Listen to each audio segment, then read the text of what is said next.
नमस्कार, स्वागत है आपका जी बिजनेस पे। मैं हूं दीपक डोभाल और वक्त हो चला है आपकी खबर आपका फायदा का। कोरोना के चलते डीरेल हो चुकी देश की इकॉनमी अब पटरी पर दौड़ने लगी है। लॉकडाउन ने जिन उद्योग धंधों को चौपट कर दिया था, वहां की तस्वीरें भी अब बदल रही हैं। अक्टूबर में ऑटो सेक्टर हो, जीएसटी कलेक्शन हो, कृषि हो, बिजली खपत हो, एफआईआईज हो या दूसरे पैमाने हो, शानदार नंबर्स फिलहाल दिखाई दे रहे हैं। अर्थव्यवस्था में सुधार के साथ कई और संकेत भी मिल रहे हैं। फेस्टिव सीजन होने के साथ साथ रियल एस्टेट सेक्टर का मूड भी सुधरता हुआ नजर आ रहा है। चौथी तिमाही में तो एक्सपर्ट्स बम्पर घरों की बिक्री का अनुमान जाहिर कर रहे हैं। इन आंकड़ों के दम पर पीएम मोदी एक बार फिर से 2024 तक $5 ट्रिलियन इकोनॉमी बनने के लक्ष्य हासिल करने की बात दोहराने लगे हैं। अब समझने की बात यह है कि इन आंकड़ों के मायने क्या हैं। क्या हमें वाकई में अभी आश्वस्त होने की जरूरत है या कुछ हर्डल्स अभी भी हैं, कुछ करेक्शंस अभी भी हो सकते हैं। एक्सपर्ट्स और इकोनॉमिस्ट किस तरह से इन आंकड़ों को देख रहे हैं? क्या ये दीर्घकालीन आश्वासन देते हैं या फिर अभी भी कुछ खतरे बरकरार हैं? इस पर आज हम चर्चा करेंगे अगले आधे घंटे में। पहले ये रिपोर्ट देख लीजिए, फिर आज हमारे साथ दो खास मेहमान हैं, उनके साथ हम चर्चा को शुरू करेंगे।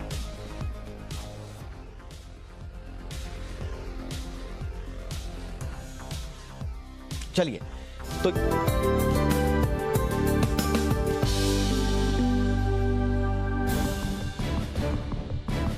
कोरोना के चलते डामाडोल हो चुकी भारत की अर्थव्यवस्था अब तेजी से मजबूत हो रही है।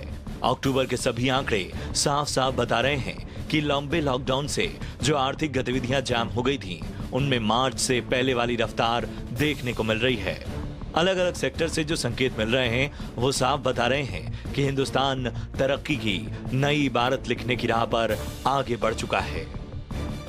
सबसे पहले बात उन सेक्टर्स की जहां कोरोना की सबसे ज्यादा मार पड़ी है। शुरू करते हैं ऑटो सेक्टर से। अप्रैल में जिस ऑटो सेक्टर ने शून्य बिक्री का रिकॉर्ड बनाया था, वो अक्टूबर में फेस्टिव सीजन के सहारे तेजी से दौड़ा। इस महीने देश की सबसे बड़ी कार कंपनी मारुति सुजुकी ने 1,82,000 से ज्यादा गाड़ियां बेची, जो पिछले साल के मुकाबले 19% ज्यादा है। इसी तरह ह्यूंडई मोटर्स ने 13% की सालाना ग्रोथ के साथ अक्टूबर में 68,000 से ज्यादा गाड़ियां बेची। टाटा मोटर्स ने भी अक्टूबर में 23,600 यूनिट्स गाड़ियां बेची। एमजी मोटर इंडिया की बिक्री 6% बढ़कर 3,750 यूनिट और होंडा की बिक्री 8% बढ़कर 10,836 यूनिट रही।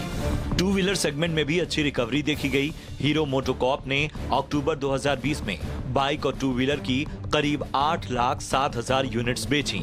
ये पिछले साल के मुकाबले 35% ज्यादा है और अब तक की सबसे अधिक एक महीने की सेल है।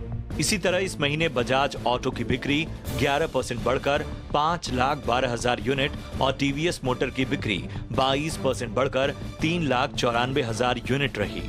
अक्टूबर में सरकार का खजाना भी भरने लगा है। जो कलेक्शन मार्च के बाद से लगातार गिर रहा था, उसमें तेज उछाल आया है।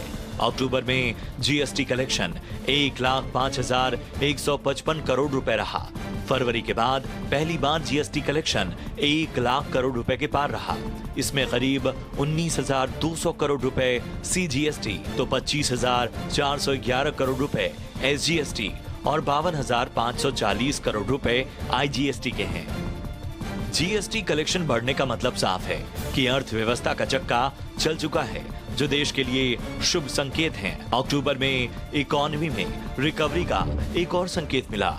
अक्टूबर में देश की बिजली खपत में भारी इजाफा हुआ है। अक्टूबर में बिजली की खपत करीब 111 अरब यूनिट रही, जो पिछले साल के अक्टूबर की तुलना में करीब 13.5% अधिक है। बिजली खपत बढ़ने का मतलब है कि देश में इंडस्ट्रियल एक्टिविटीज तेजी से बढ़ी हैं। ये आंकड़े साफ संकेत दे रहे हैं कि भारत की आर्थिक ग्रोथ -24 के जीडीपी आंकड़ों को भूलकर $5 ट्रिलियन बनने की राह पर आगे बढ़ चुकी है। हाल ही में प्रधानमंत्री नरेंद्र मोदी ने भरोसा जताया था कि कोरोना संकट से उबरकर भारत आत्मनिर्भर बनेगा और 2024 तक $5 ट्रिलियन की अर्थव्यवस्था बनने के अपने लक्ष्य को हासिल करेगा। फाइनेंस सेक्रेटरी अजय भूषण पांडे और आरबीआई गवर्नर शक्तिकांता दास ने भी चौथे क्वार्टर तक पॉजिटिव ग्रोथ की उम्मीद जताई है। साफ है कि देश में अब लोगों का मूड निराशा से आशा में बदल रहा है। यही कारण है कि लोग जमकर खरीदारी भी कर रहे हैं। अक्टूबर में लोगों ने घर बैठे बैठे यूपीआई ट्रांजैक्शंस के मामले में एक महीने में 200 करोड़ रुपए के आंकड़े को पार कर लिया। National payments corporation of India के मुताबिक अक्टूबर में 207.16 करोड़ रुपए के यूपीआई ट्रांजैक्शन हुए, जो पिछले साल से करीब 80% ज्यादा हैं। देश की इकोनॉमी की बात हो और कृषि का जिक्र न आए, ये नामुमकिन है, क्योंकि देश की अर्थव्यवस्था में कृषि का योगदान करीब 15% है। और जब देश की अर्थव्यवस्था सबसे बुरे दौर में थी, तब कृषि ही इकलौता सेक्टर था जिसने 3.4% की पॉजिटिव ग्रोथ दिखाई थी। सरकार का फोकस भी इस सेक्टर पर बढ़ गया है, क्योंकि वो भी जानती है कि कृषि बड़ा गेम चेंजर बन सकती है। इस तिमाही कंपनियों ने पहले से बेहतर नतीजे पेश किए हैं, जिसके चलते एफपीआई निवेश भी बढ़ा है। अक्टूबर में फॉरेन पोर्टफोलियो इन्वेस्टर्स ने इंडियन कैपिटल मार्केट में 22,033 करोड़ रुपए की खरीदारी की। अक्टूबर 2020 में देश का विदेशी मुद्रा भंडार भी अब तक की रिकॉर्ड ऊंचाई पर पहुंच गया है। आरबीआई के मुताबिक 23 अक्टूबर को खत्म हुए हफ्ते में ये 5.4 अरब डॉलर बढ़कर 560.53 अरब डॉलर की रिकॉर्ड ऊंचाई पर पहुंच गया। अक्टूबर 2020 में इकोनॉमी में रिकवरी के कई और संकेत मिले हैं, जिनके दम पर माना जा रहा है कि अब इकोनॉमी को रफ्तार मिल चुकी है और ये टॉप गियर में दौड़ने को तैयार है। ब्यूरो रिपोर्ट, जी मीडिया। चलिए, और आज चर्चा के लिए मेरे साथ दो बेहद खास मेहमान मौजूद हैं। सबसे पहले आपका परिचय आज के मेहमानों से करा दें। हमारे साथ हैं दिलीप चिनॉय साहब, जो कि सेक्रेटरी जनरल हैं फिक्की के। चिनॉय साहब, बहुत बहुत स्वागत है आपका, शुक्रिया आपने वक्त निकाला हमारे लिए। और हमारे साथ है वृंदा जागीरदार मैम, जो कि देश की जानी मानी इकोनॉमिस्ट हैं। वृंदा जी, आपका बहुत बहुत स्वागत है। दिलीप जी, आपसे चर्चा की शुरुआत हम करना चाहेंगे। ग्रीन शूट्स हम देख रहे हैं इकोनॉमी में, और ये अब विजिबल हैं। हम ऑटो की बात करें, रियल्टी की हमने बात की, जीएसटी कलेक्शन हम देख रहे हैं, ई वे बिल वॉल्यूम्स को अगर हम देखें, वहां पर अच्छी खबरें हैं। PMI for manufacturing and services को देखें, हर जगह से कुछ अच्छे नंबर्स हमारे सामने आ रहे हैं। लेकिन क्या दिलीप जी, ये आपको इंडस्ट्री को लंबे टर्म के लिए, लॉन्ग टर्म के लिए आश्वस्त करते हैं, या शंकाएं, हर्डल्स, चिंताएं अभी भी कहीं ना कहीं बरकरार हैं? दीपक, अगर आप देखें तो पिछले जो 6 महीने में थे, वो तो एक तरीके से, जैसे आपके रिपोर्ट में क्या था, अप्रैल में तो ऑटो बिल्कुल बंद था, जीरो। तो पिछले कई महीने में एक सर्वाइवल और रिवाइवल का फेज है, ठीक है। तो अभी जो है, अब हम इकोनॉमी एक रिवाइवल फेज में है। आप जो भी आंकड़ा देखें, वो हम पिछले साल के आंकड़े के साथ कंपेयर करते हैं, या आपने ऑटो का लिया तो पिछले साल से ज्यादा है, ट्रैक्टर का लिया और हाउसिंग के लिए। तो जो इस समय जो फेस्टिव सीजन है, जैसे एक बहुत महत्वपूर्ण समय है पूरे भारत के लिए और कई कई सेक्टर्स के लिए, इसमें जो है सेल्स ऑन ट्रैक एक तरीके से जा रहे हैं। तो अगर ये 1-2 महीने और चले और इकोनॉमी वापस एक तरीके से रेल्स पे आ जाए, तो ये बिल्कुल एक कंटिन्यूअस ट्रेंड हो सकता है। और जैसे आपने कहा कि पिछले हफ्ते फाइनेंस सेक्रेटरी ने, प्रधानमंत्री ने जो अपने इंटरव्यू दी थी, और वित्त मंत्री ने ये कहा है कि अगर आगे जाकर के आवश्यकता हो, तो अगर डिमांड स्टिमुलेट करने के लिए कोई कदम उठाने जाने चाहिए, तो वो भी हम करने के लिए तैयार है। तो ये जो अभी जो एक रिवाइवल का और एक पॉजिटिव सेंटिमेंट का एक जो दौरा बना है, ये आगे के लिए जारी होगा, और इसी को लेकर के इकोनॉमी एक फिर ग्रोथ पाथ में आ सकती है। ऑलराइट, वृंदा मैम, क्या वाकई में अब खतरा टल गया है मैम? ये मोमेंटम है, या फिर अब हम इन आंकड़ों के जरिए ये कह सकते हैं कि नहीं, अब हम पटरी पर आ चुके हैं? बिल्कुल सहमत हूँ जो अभी दिलीप जी ने कहा, लेकिन और देखिए, जो आप कह रहे हैं, एक नोमोरा रिसर्च इंडिया रिजम्पशन इंडेक्स वो लोग निकालते हैं, उससे पता चलता है कि इंडिया की इकोनॉमी कैसे रिकवर हो रही है। तो ये नंबर 45 था अप्रैल में, और 1 नवंबर को 84 हो गया है। यानी not only the high frequency numbers, but ये जो इंडेक्स है, ये भी कंसिस्टेंटली ऊपर जा रहा है। यानी इकोनॉमी तो पटरी पर आ ही रही है। लेकिन अभी ये बहुत हमें ये कहना बहुत जल्दी होगा कि ये सब कुछ ठीक हो गया है, क्योंकि देखिए कपल ऑफ थिंग, मुझे जरा 2 मिनट दीजिए प्लीज दीपक जी, कि एक तो ये जो है जो पीएमआई जो सर्विसेज में मैन्युफैक्चरिंग में हाँ थोड़ा हमें रिकवरी देख रहे हैं, 58 पे है, जो कि 2008 के बाद सबसे हाईएस्ट नंबर पे है, 58 पे। तो मैन्युफैक्चरिंग तो काफी हद तक ठीक वापस दिख रहा है, लेकिन जो पीएमआई सर्विसेज है वो अभी तक कॉन्ट्रैक्शन में है। तो इंडिया की economy 60% GDP comes from services, तो यहाँ पर हमको इम्प्रूवमेंट चाहिए। एविएशन, ट्रांसपोर्टेशन, हॉस्पिटैलिटी, ये सब सेक्शन जो बंद पड़े हैं, ये सर्विसेज सेक्टर, जिसमें हमको इम्प्रूवमेंट देखना है। दूसरी बात की जो कंसिस्टेंट इम्प्रूवमेंट के लिए, सस्टेन्ड इम्प्रूवमेंट के लिए exports and MSME also have to come back on track. Exports अभी Europe and world over second lockdown शुरू हो गया है, तो हमारे एक्सपोर्ट्स पे भी उसका असर पड़ेगा। और एमएसएमई में अभी तक उतनी वो हमने वो रोबस्टनेस देखी नहीं है, तो वो भी एक उसको भी आना जरूरी है।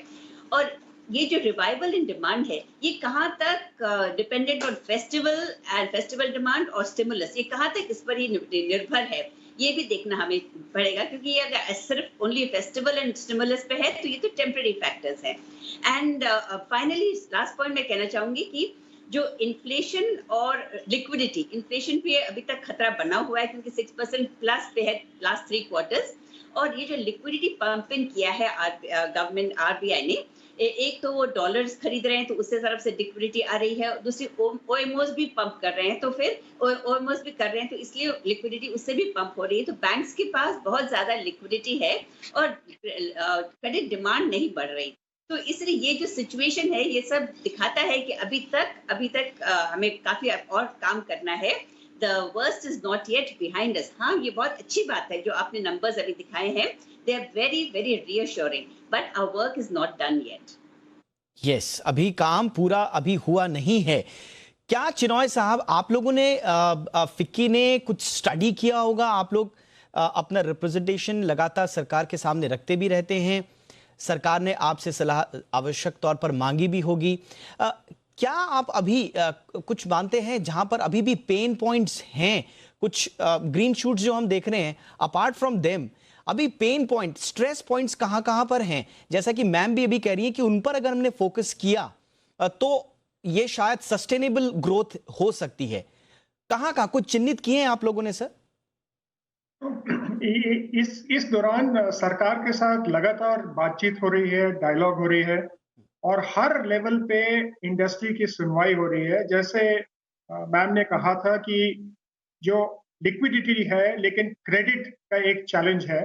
तो जो एनबीएफसी सेक्टर है वो स्मॉल एंड मीडियम सेक्टर को लेंड करता है, तो उसको एनबीएफसी सेक्टर लेकर के उनको क्रेडिट फ्लोस कैसे बढ़ाएं और उनके जो रेगुलेटरी जो चैलेंजेस हैं और दूसरे चैलेंजेस हैं उनको कैसे बढ़ाएं, ये अभी ही हाल में बात हुई थी।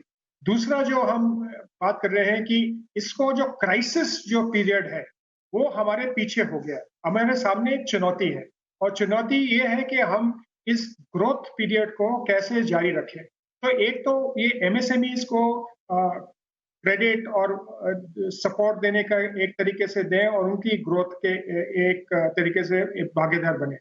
दूसरा एरिया है जो इंफ्रास्ट्रक्चर की जो स्पेंडिंग है, 2-3 किस्म की इंफ्रास्ट्रक्चर है। एक तो लॉन्ग जेस्टेशन इंफ्रास्ट्रक्चर है, कई इंफ्रास्ट्रक्चर जैसे पोर्ट्स का है या लॉजिस्टिक्स रिलेटेड है या हाई कोर्ट या बिल्डिंग्स बनाने का या सोशल इंफ्रास्ट्रक्चर बनाने का, तो जल्दी ही 2-4 महीने में पूरा किए जा सकते हैं और उसका असर पूरी इकोनॉमी के प्रोडक्टिविटी पे पड़ता है।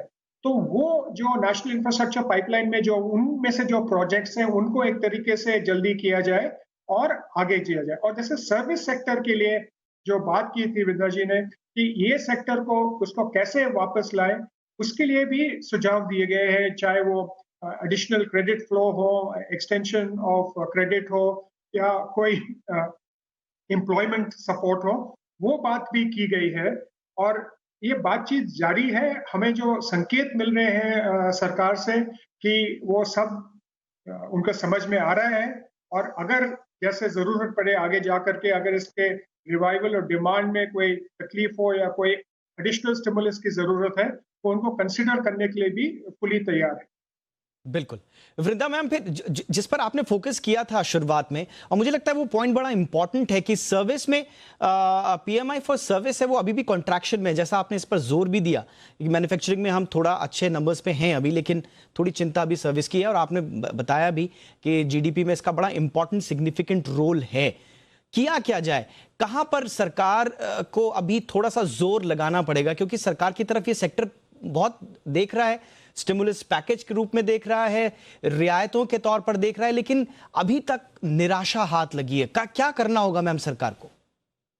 मेन थिंग इज, ये देखिए, जो इम्प्रूवमेंट हम सर्विसेज में भी देख रहे हैं थोड़ा बहुत, ये है क्योंकि लॉकडाउन अनलॉकडाउन हो गया है, तो जो रिलैक्सेशन दिया है लॉकडाउन में, उसी से इम्प्रूवमेंट दिख रहा है सर्विसेज सेक्टर में। तो सर्विसेज सेक्टर में हम तब तक इम्प्रूवमेंट नहीं देख सकते जब तक कि लोगों को ये फ्रीडम मिले कि वो मिक्स करें, मूवीज के लिए जाएं, बाहर, घर से बाहर जाएं, जब तक ये लॉकडाउन का जो रेस्ट्रिक्शन है, जब तक ये नहीं निकल जाता, और ये तब निकलेगा जब हमें कोविड से कुछ छुटकारा मिले। तो इसलिए it's all linked to vaccine, discovery of vaccine, और ये बहुत ही इंपॉर्टेंट है कि ये सब, तो ये जो सिचुएशन है सर्विसेज सेक्टर में, ये कोविड की राहत से जुड़ा हुआ है।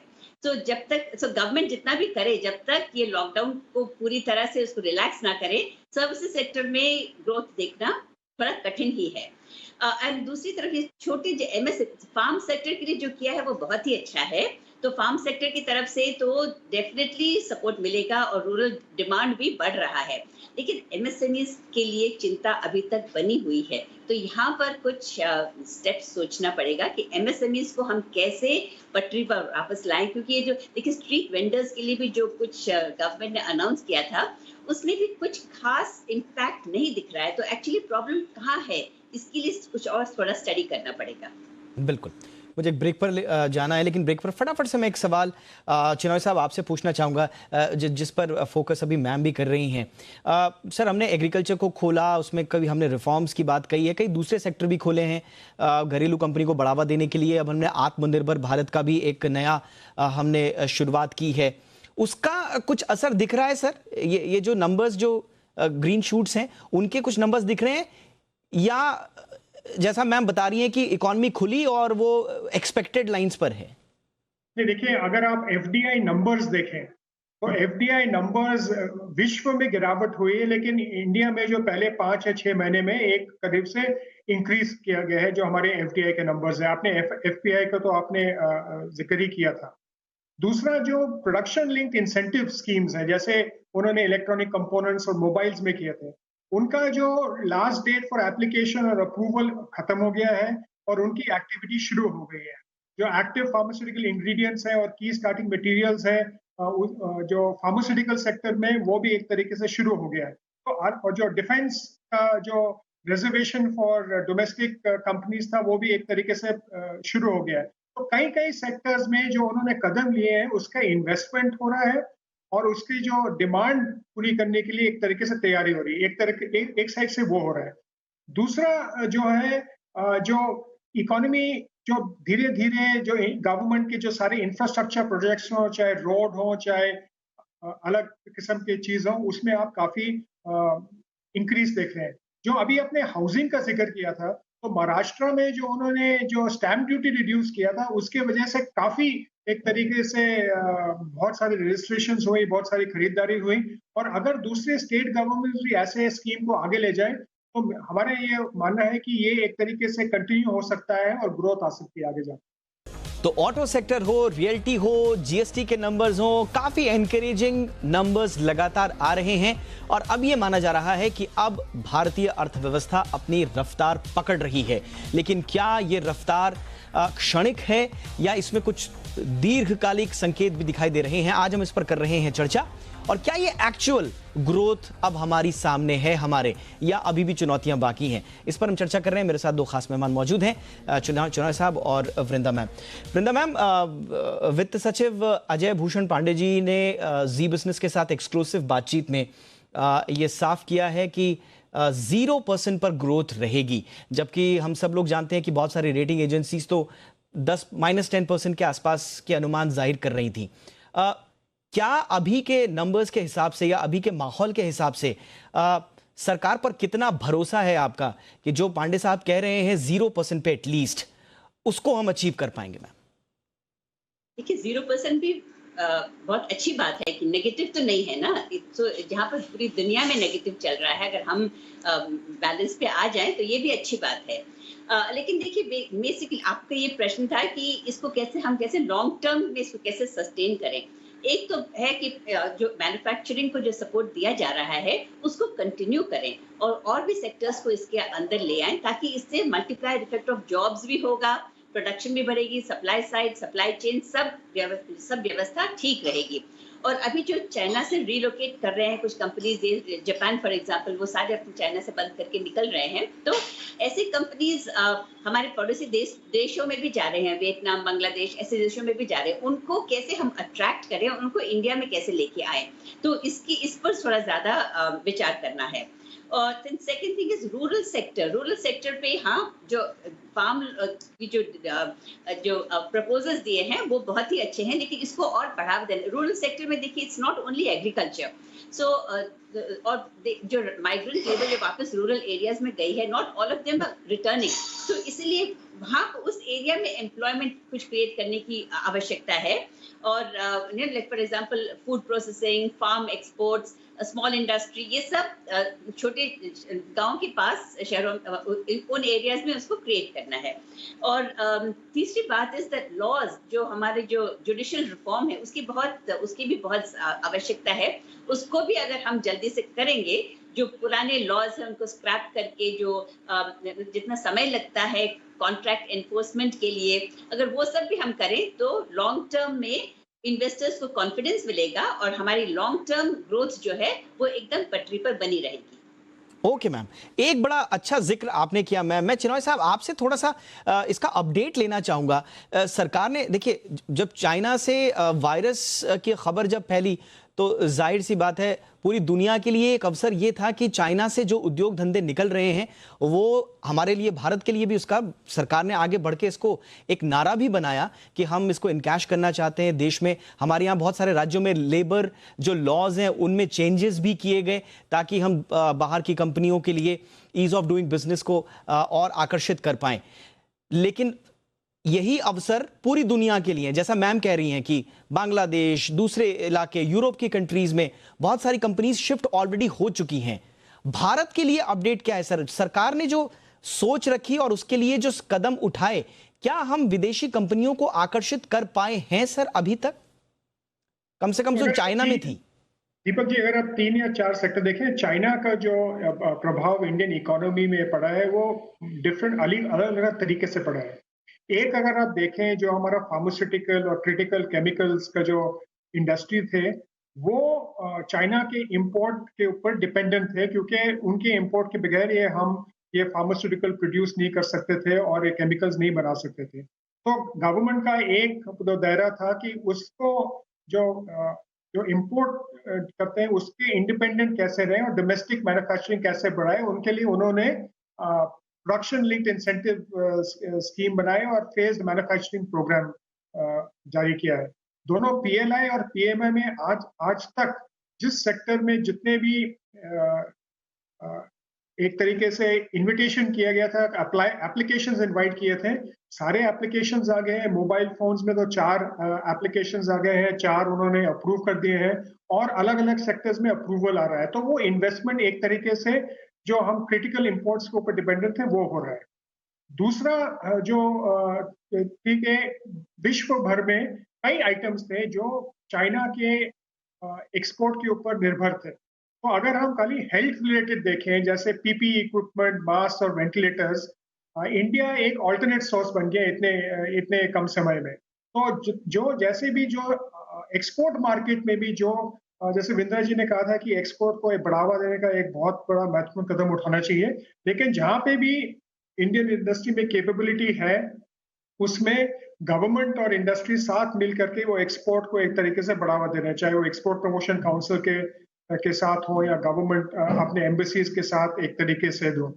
तीसरा जो है, एक डोमेस्टिक मार्केट में भी कई चीजें जो थी, जो जैसे फर्नीचर हो, जो टॉयज हो या टेलीविजन हो या एयर कंडीशनर्स हो, तो 24 ऐसे सेक्टर गवर्नमेंट ने पकड़े हैं और ministry of commerce and industry के अंतर्गत इंडस्ट्री के साथ ग्रुप्स बनाए हैं जो सुझाव दे रहे हैं कि भाई यहाँ पे जो वैल्यू एडिशन इंक्रीज करना और प्रोडक्शन इंक्रीज करना और डोमेस्टिक मार्केट को सर्व करने के लिए उसके कदम उठाए जा रहे हैं। उसमें आप बहुत ही कोई आगे जाकर के देखेंगे तो बहुत ही there be huge impact on that going forward. तो ये अलग अलग चीजें हैं जब तक वो कई जो सेक्टर्स हैं अभी उनके साथ बात हो रही है इन्वेस्ट इंडिया के द्वारा कि हम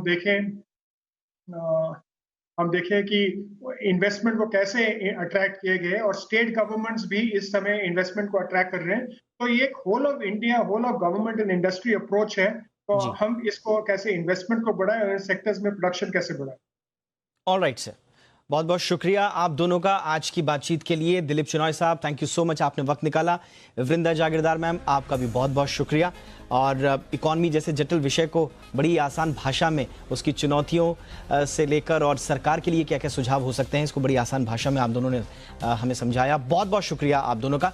इसी के साथ आज के शो में इतना ही, इजाज़त दें और देखते रहिए जी बिजनेस। नमस्कार।